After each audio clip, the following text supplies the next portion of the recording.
India's Foreign Minister S Jaishankar said, at the Times Now summit, the conclusion of the G20 meeting in Bali has borne out the soundness of Prime Minister Modi's assessment on the matter.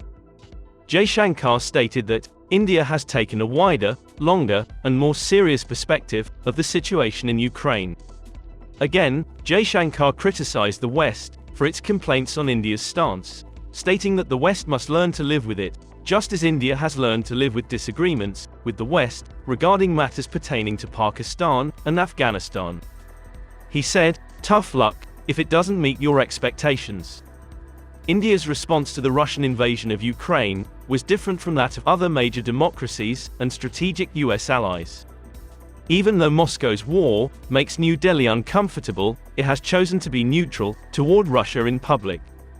Most reports say that most Indians agree with the government on this issue.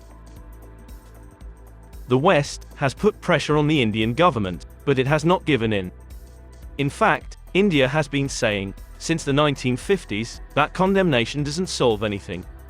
When the US invaded Iraq in 2003, India's defense minister at the time, George Fernandez, said, "There is no need to make the US antagonize by using words like condemn to talk about the US military action." In the current situation, India's position before the war was that all parties should use the Minsk agreements as a basis for finding a negotiated solution that took into account the legitimate security interests of all parties. After Russia invaded, India's position changed. Now, it wants all member states to follow the UN Charter and international law, and respect sovereignty and territorial integrity. India's diplomatic words made it clear that they didn't like Russia's invasion. The West knows that India can't hurt its relationship with a long-term ally just to make the US or the West happy. And they completely understand India's needs and goals. They know that the Indian government will put the needs of its people first.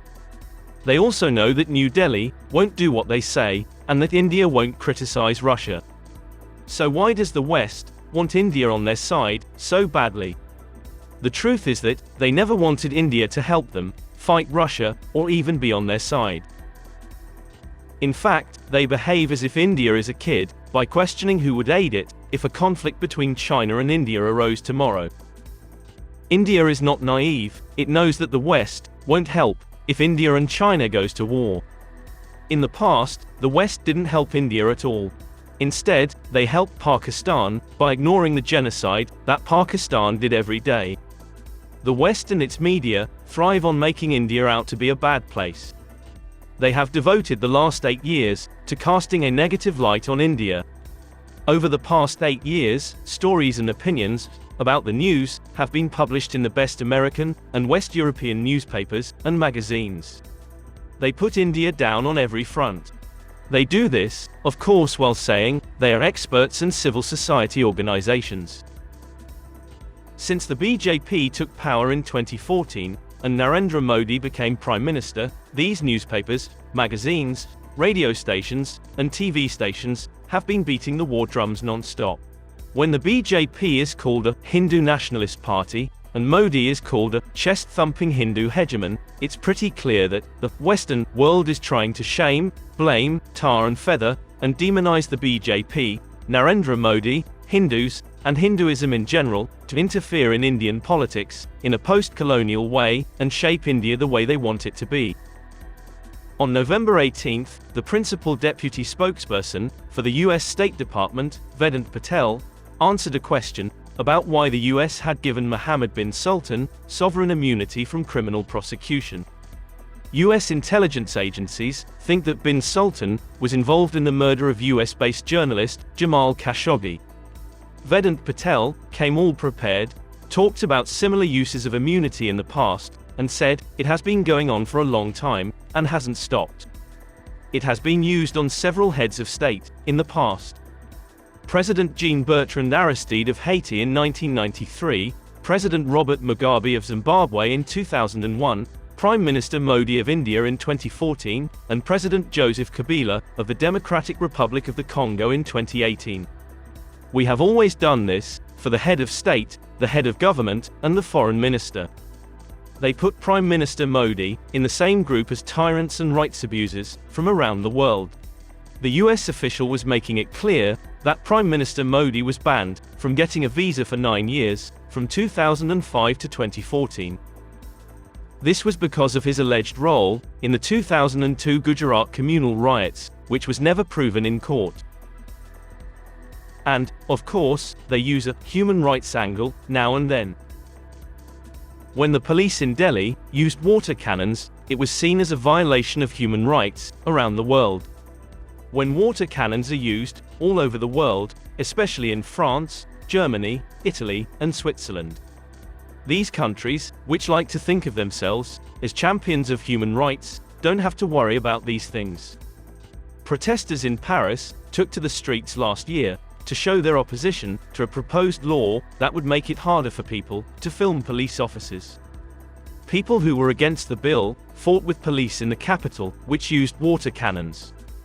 In Germany in March 2021, police used a water cannon and pepper spray when a group of about 20,000 people in central Germany, who were protesting lockdown and other coronavirus rules, got violent and started throwing bottles at police.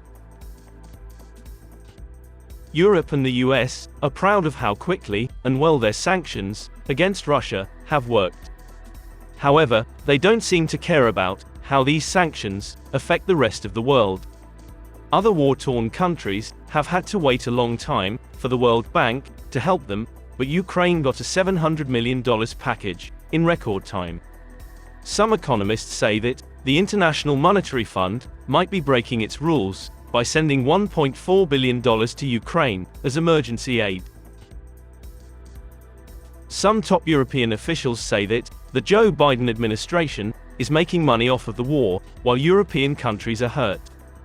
They are angry because they think that the United States is making a lot of money from the conflict while European countries are struggling. They think this is because the US sells more gas at higher prices and more weapons, and because gas prices are going up. Europeans are getting more and more angry about American subsidies that hurt European businesses. The official says that high energy prices and trade problems caused by US subsidies could make people in Europe against the war effort and the transatlantic alliance. Josep Borrell, the head of the EU, also asked the US to address European concerns. A spokesperson for Biden's National Security Council said that exports of liquefied natural gas from the US to Europe had dramatically increased and allowed Europe to move away from relying on Russia. In the past few weeks, Biden's environmental subsidies and taxes have been the biggest problem. Brussels says that these policies unfairly take trade away from the EU and threaten European industries. Even though Europe has spoken out against it, Washington hasn't changed its mind. So, criticizing India for continuing to buy oil from Russia is especially galling. India, on the other hand, can barely pay such huge bills for its oil needs. Economists think that if India buys oil at higher prices for at least a month, the rupee will fall, the government will run out of money to spend, inflation will skyrocket, and the country will have to worry about a balance of payments crisis. So, India is doing what it thinks is best for its people, and if Europe doesn't like it, it should learn to live with it.